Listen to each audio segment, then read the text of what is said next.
ভারতে 10টি tax free আয়ের উৎস। বাংলা ইউটিউব। ভূমিকা। কেমন আছেন বন্ধুরা? আশা করি ভালো আছেন, সুস্থ আছেন, আনন্দে আছেন। আজকে আমরা এমন একটা বিষয় নিয়ে কথা বলবো যেটা প্রতিটা ভারতীয় নাগরিকের জানা দরকার, বিশেষত যারা চাকরি করেন, ব্যবসা করেন বা যাদের কোনো না কোনো আয় আছে। বিষয়টা হলো ট্যাক্স বা আয়কর, মানে ইনকাম ট্যাক্স। আমরা সবাই জানি আয় হলেই ট্যাক্স দিতে হবে, কিন্তু আপনি কি জানেন ভারতে এমন 10টা আয়ের উৎস আছে যেগুলো থেকে আয় হলে একটা পয়সাও ট্যাক্স দিতে হয় না? হ্যাঁ, একদম ঠিকই শুনেছেন।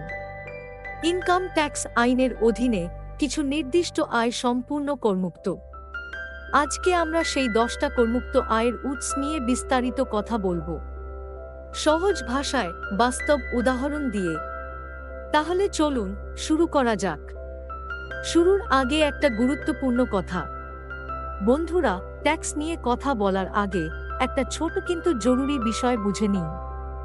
অনেকেই ট্যাক্স এক্সেম্পশন আর ট্যাক্স ডিডাকশন এই দুটো জিনিসকে গুলিয়ে ফেলেন, কিন্তু এই দুটো এক জিনিস নয়। ট্যাক্স এক্সেম্পশন মানে হলো সেই আয়টাই সম্পূর্ণভাবে করযোগ্য আয়ের বাইরে, মানে ওই টাকা থেকে একদম শূন্য ট্যাক্স দিতে হবে। এটা আপনার মোট করযোগ্য আয়ের মধ্যেই ধরা হয় না। আর ট্যাক্স ডিডাকশন মানে হলো আপনার মোট আয় থেকে কিছু কেটে নেওয়া হয়, তারপর সেই কমানো আয়ের উপর ট্যাক্স হিসাব করা হয়। যেমন 80C ধারায় বিনিয়োগ করলে 1.5 লাখ টাকা ডিডাকশন পাওয়া যায়। দুটো জিনিস আলাদা। আজকে আমরা শুধু এক্সেম্পশনের কথা বলবো, মানে সেই আয়গুলো যেগুলো সম্পূর্ণ করমুক্ত। করমুক্ত আয় নম্বর 1, কৃষি থেকে আয়। প্রথম করমুক্ত আয়ের উৎসটা হলো কৃষি থেকে আয়। ইনকাম ট্যাক্স আইনের 10(1) ধারার অধীনে ভারতের মাটিতে অবস্থিত জমি থেকে যে কৃষি আয় হয় সেটা সম্পূর্ণ করমুক্ত। এর মধ্যে কি কি পড়ে? ফসল চাষ করে বিক্রি থেকে আয়, কৃষিজমি ভাড়া দিয়ে পাওয়া আয় এবং কৃষিকাজের মাধ্যমে পাওয়া যে কোনো আয়। সহজ উদাহরণ দিই। ধরুন, বীরভূমে আপনার কাকামশাইয়ের 5 বিঘা জমি আছে। সেই জমিতে ধান চাষ হয়।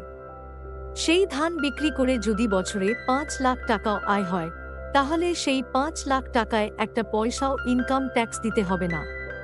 তবে একটা সতর্কতা আছে। এই ছাড় শুধু ভারতে অবস্থিত জমির জন্য।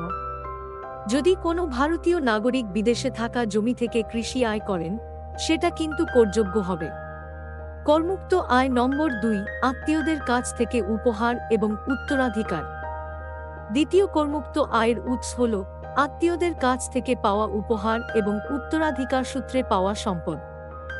এই ধারার অধীনে কিছু নির্দিষ্ট পরিস্থিতিতে পাওয়া উপহার সম্পূর্ণ করমুক্ত।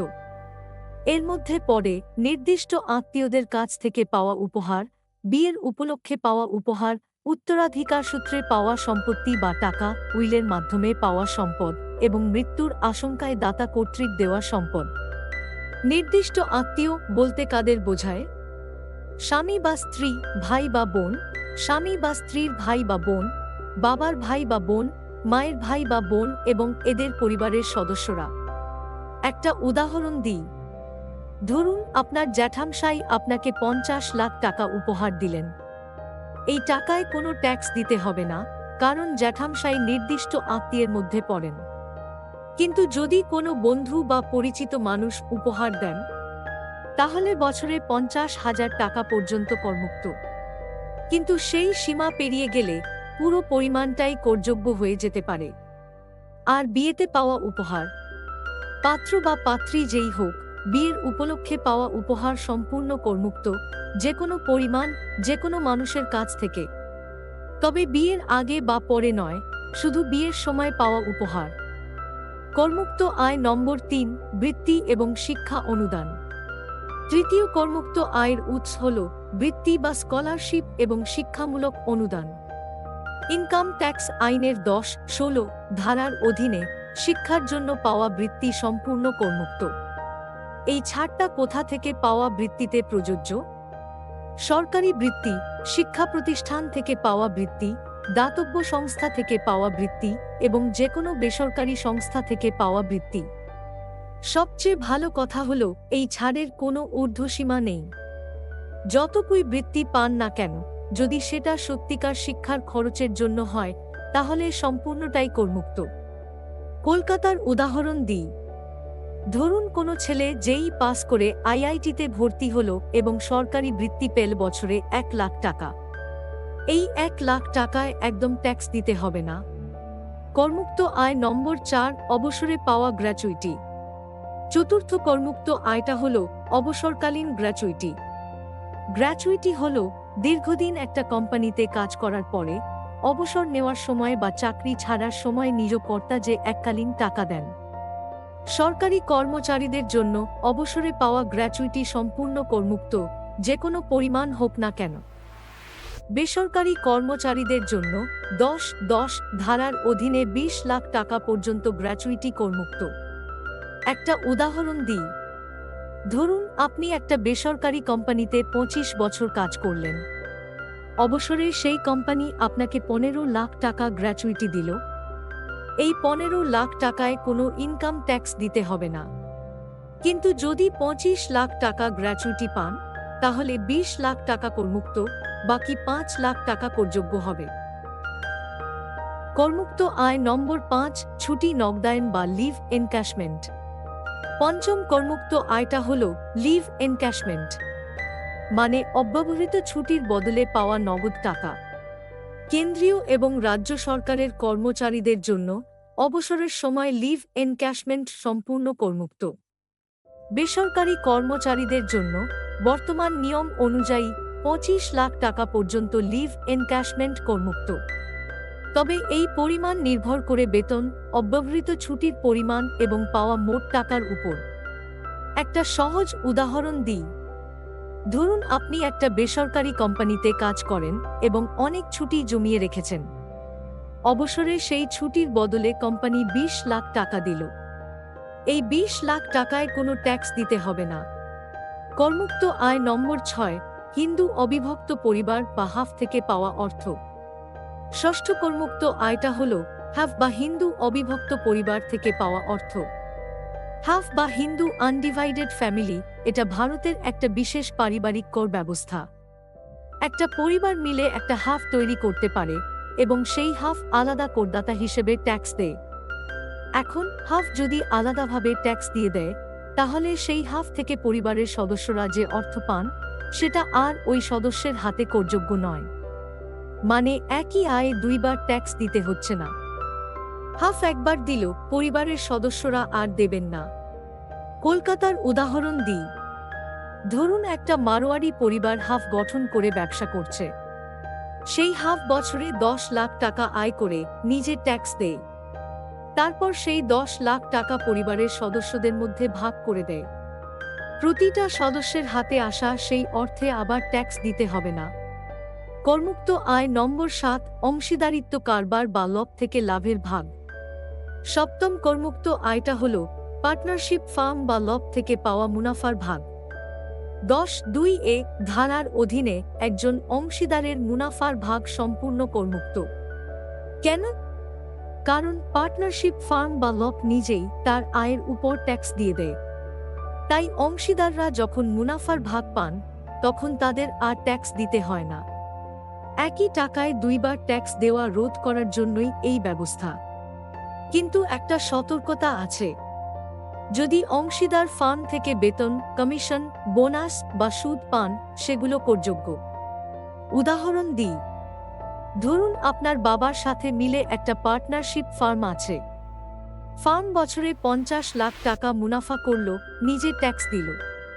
তারপর আপনাকে 25 লাখ টাকা মুনাফার ভাগ দিল।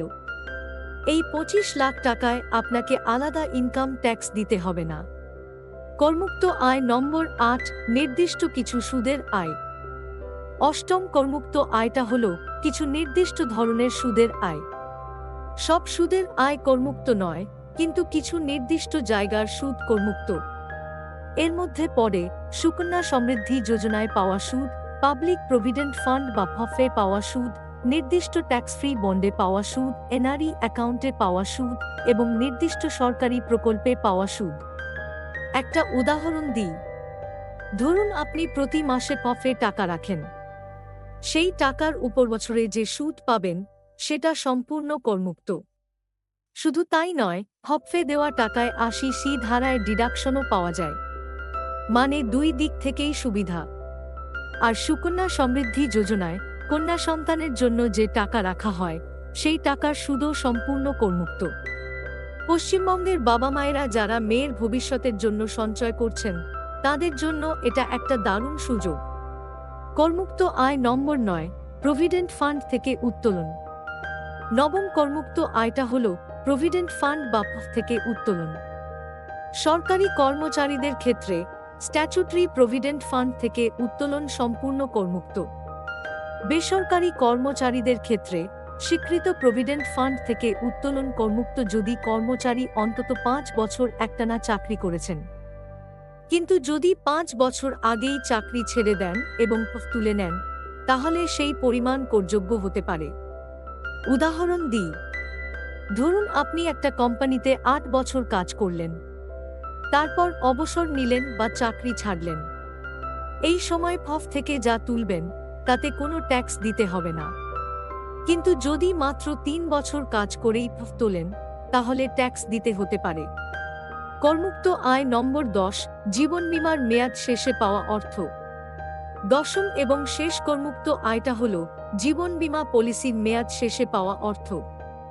১০(১০)(d) ধারার অধীনে জীবন বীমা পলিসির মেয়াদ শেষে পাওয়া অর্থ করমুক্ত হতে পারে। তবে এখানে কিছু শর্ত আছে। নতুন নিয়ম অনুযায়ী নির্দিষ্ট তারিখের পরে জারি করা পলিসির ক্ষেত্রে বার্ষিক প্রিমিয়াম, মোট প্রিমিয়াম এবং বীমার পরিমাণের উপর নির্ভর করে করমুক্তির বিষয়টা নির্ধারিত হয়। সহজভাবে বলি, ধরুন আপনি একটা এলআইসি পলিসি কিনেছেন। ২০ বছর পরে পলিসি ম্যাচিউর হল এবং আপনি ১০ লাখ টাকা পেলেন। যদি পলিসির শর্ত মেনে করমুক্তির যোগ্য হন তাহলে এই ১০ লাখ টাকায় কোনো ইনকাম ট্যাক্স দিতে হবে না। তবে প্রতিটা পলিসির ক্ষেত্রে আলাদা আলাদা শর্ত থাকতে পারে। তাই বীমা দাবি করার আগে একজন ট্যাক্স বিশেষজ্ঞের সাথে কথা বলুন। একটা গুরুত্বপূর্ণ পরামর্শ, বন্ধুরা, এই ১০টা করমুক্ত আয়ের উৎসের কথা জানলেন, কিন্তু একটা গুরুত্বপূর্ণ পরামর্শ দিতে চাই। প্রতিটা করমুক্তির সাথে নির্দিষ্ট শর্ত এবং সীমা থাকে। আয়কর রিটার্ন জমা দেওয়ার আগে এই শর্তগুলো ভালো করে বুঝুন। যদি নিজে বুঝতে সমস্যা হয় তাহলে একজন ভালো চার্টার্ড অ্যাকাউন্ট্যান্ট বা ট্যাক্স বিশেষজ্ঞের সাহায্য নিন। ভুলভাবে করমুক্তি দাবি করলে পরবর্তীকালে আয়কর বিভাগের নোটিশ আসতে পারে। সারসংক্ষেপ, বন্ধুরা, আজকে আমরা ভারতে ১০টা করমুক্ত আয়ের উৎস নিয়ে বিস্তারিত কথা বললাম। কৃষি আয়, আত্মীয়দের কাছ থেকে উপহার ও উত্তরাধিকার, শিক্ষার বৃত্তি, অবসরকালীন গ্র্যাচুইটি, লিভ এনক্যাশমেন্ট, হফ থেকে পাওয়া অর্থ, পার্টনারশিপ ফার্মের মুনাফার ভাগ, হফ ও সুকন্যার সুদ, প্রভিডেন্ট ফান্ড উত্তোলন এবং জীবন বীমার ম্যাচিউরিটি। এই ১০টা আয়ে ইনকাম ট্যাক্স দিতে হয় না, নির্দিষ্ট শর্ত পূরণ সাপেক্ষে। এই জ্ঞান কাজে লাগালে আপনি বৈধভাবে অনেক বেশি টাকা বাঁচাতে পারবেন এবং আর্থিক পরিকল্পনা অনেক ভালো করতে পারবেন। সচেতন করদাতা হওয়া মানে কম ট্যাক্স দেওয়া নয়, বৈধ সুবিধা নেওয়া। ধন্যবাদ ও আবেদন। বন্ধুরা, আজকের এই ভিডিওটা কেমন লাগলো? এই ১০টা করমুক্ত আয়ের মধ্যে কোনটা আপনার কাজে আসতে পারে নিচে কমেন্টে জানান। যদি আজকের ভিডিওটা আপনার উপকারে লেগে থাকে তাহলে অবশ্যই একটা লাইক দিন। আপনার বন্ধু, পরিবার এবং সহকর্মীদের সাথে শেয়ার করুন, কারণ এই তথ্যটা সবারই জানা দরকার। এবং এখনো সাবস্ক্রাইব না করে থাকলে এখনই করুন। বেল আইকনটা প্রেস করুন যাতে ট্যাক্স, বিনিয়োগ এবং আর্থিক শিক্ষা সম্পর্কিত ভিডিওর নোটিফিকেশন সবার আগে পান। আবার দেখা হবে পরের পর্বে। নমস্কার।